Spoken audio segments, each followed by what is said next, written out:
Bright Tuty. Every student matters. Hello students. Today once again I'm here with the chapter 15, Security in the Contemporary World of Political Science. Now in this chapter what we are going to study is, what is security, traditional notion of security, then traditional security policy, traditional modes of protection against threat to security, non-traditional notions of security, some new threats to security, cooperative security, need for international cooperation. Now, security in the contemporary world. What does it mean? What is this term is? Now let's see what this term means. The word security draws an attention to freedom from all possible harms, losses, so that we have a feeling of. That means when we don't have any kind of insecurity, when we feel safe, when we don't feel that we are harmless, we don't feel any kind of harm in our lives, and we live in peace, is called security. If something or someone breaks the peace, one cannot have a sense of security. Since there is a close link between peace and security, the concept of security has changed considerably.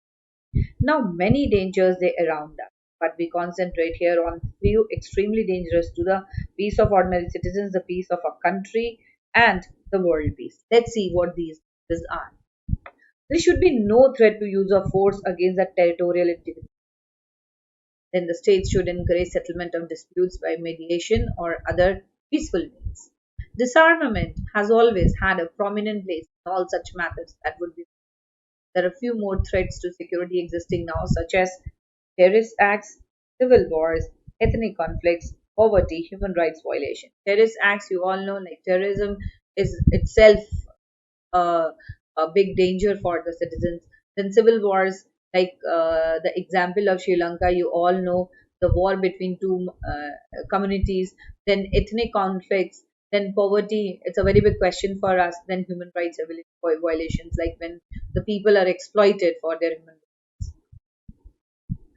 Now let's read about the security in two ways. One is your traditional notion and the second one or non-traditional. Now let's see what is the difference. First of all, traditional. Traditional notion is concerned with the use of military war, balance of power and elite. And non-traditional, it goes beyond military by threatening conditions necessary the human survival. And then second is traditional notion is concerned with the state and its population, and it covers aspect of security, that is hunger and disease. Then in traditional, it is confined to state only by thinking internal and external threats, and non-traditional covers only the state but also the individuals or the human kinds. Then it mains focus on the force only to achieve the target, and in non-traditional it compromises cooperation, hence it protects human or global security. Now what exactly the traditional security and what are the potential regional security? Let's see. Traditional security says ethnicity of ethnic identity, natural resources, bad governance, corruption, territorial or border disputes, the political and economic crisis, time. Then potential regional security threats, human trafficking and organized crime, terrorism and insurgency, religious extremism, piracy, elections, cyber threats, health pandemics, climate change, youth bulge, unemployment and underemployment, illegal migrants and refugees, environmental degradation, alarm proliferation, sexual exploitation, abuse. Now the traditional notion of security, fence against external attacks. See, traditional internationally peace and security have meant state security from external threats or attacks. An invasion on a state was regarded as an attack to the core of central sovereignty, independence, and territorial integrity. Now, such a notion of security has existed for a long time and is therefore viewed as a traditional notion. What leaders therefore thought only of such matters that could prevent a war from breaking up. And you know, the League of Nations was founded in 1919 along with the First World War, and similarly, United Nations organization was set up in 1945 after the World War II. The first objective of the United Nations is to save succeeding generations from the scourge of war. Now, traditional modes of protection against threat to security. The very first point, your balance of power. What this exactly the balance of power is. Balance of power, see, the main objective is peace. Let's see how.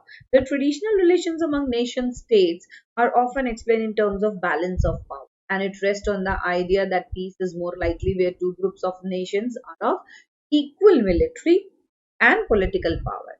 And for a very long period of Europe remained divided into two armed camps, the Triple Alliance, that is Prussia, Italy, and Austria, and the Triple Entente, Britain, France, and Russia.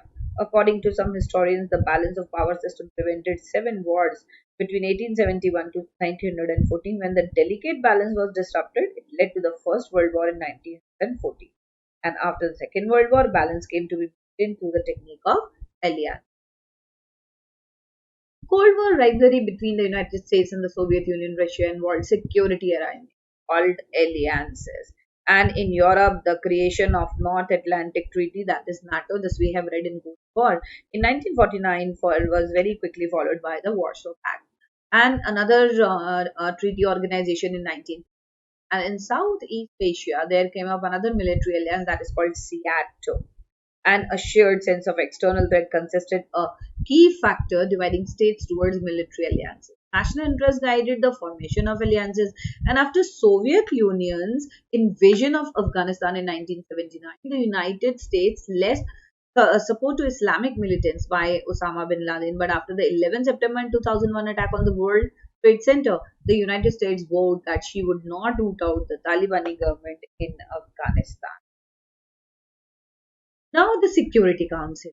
We all are aware this is an important part of the Charter of the United Nations. It requires all countries to unite their strength to maintain international. This is the basic aim, international peace and security. The Security Council has the basic responsibility of the maintenance of peace and security.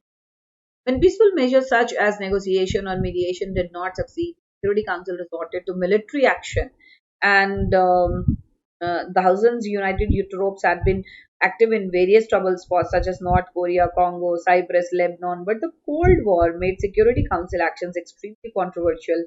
The Russian aggression in Czechoslovakia and Hungary, for instance, was not brought by the United Nations at all, and the traditionally security means of the state should remain free from invasion of a foreign enemy.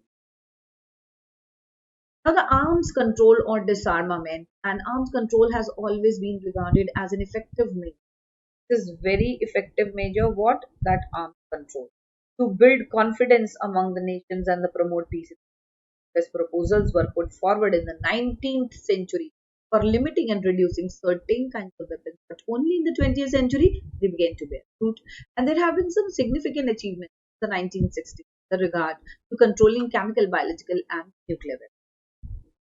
And the Limited Nuclear Test Ban Treaty of 1963 prohibits the nuclear test in the atmosphere or underwater, but it does not nuclear test, not prohibit underground nuclear tests. The Nuclear Non-Proliferation Treaty required that nuclear states should not make or acquire nuclear weapons, although they could make use of nuclear energy for peaceful purposes. See, this is very important point, that this treaty required that non nuclear states should not make or acquire nuclear weapons, right? And in 1972, the major powers agreed to Convention on the Prohibition of Biological Weapons. The Biological Weapons Convention came into force in 1975. The Chemical Weapons Convention signed in 1993 and banned the production, stockpiling, or usage of chemical weapon. It came into force in 1997.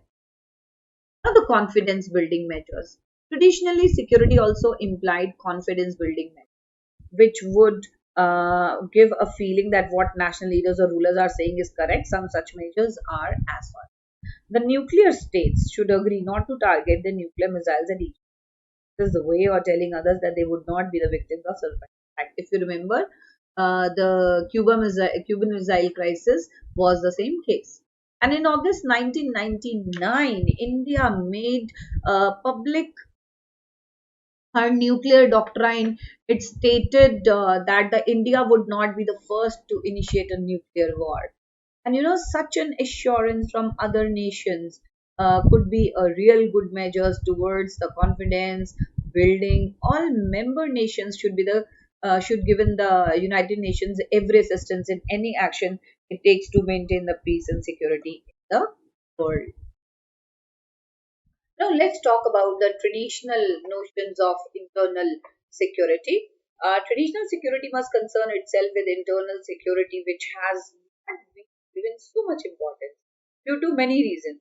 Like after the Second World War, internal security was more or less assured to the powerful countries on the earth. Most of the European countries faced no serious threats from of communities living within those borders. Hence, these countries gave importance to external security. And the main concern of the external security was the era of Cold War. Both the superpowers were afraid of attacks from each other. The colonies which became independent were under fear of conversion and of Cold War into a hot war.